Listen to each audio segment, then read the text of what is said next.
రంగుల వెలుగును చూపి లాగే రాగమిది.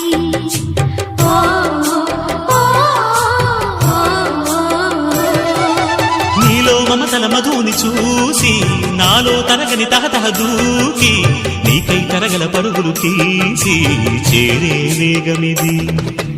ఆరారు కాలాల వర్ణాలతో నీరాజనం నీకు అందించనా, ఏడేడు జన్మాల బంధాలతో ఈనాడు నీడు పండించనా. మరి తయారయ్యే ఉన్న వయ్యారంగా సయ్యత్తు ఒళ్ళోకి వాలంగా చూసుకొచ్చానమ్మా చూడు ఉత్సాహంగా చిన్నారి వన్నెల్ని ఏలంగా.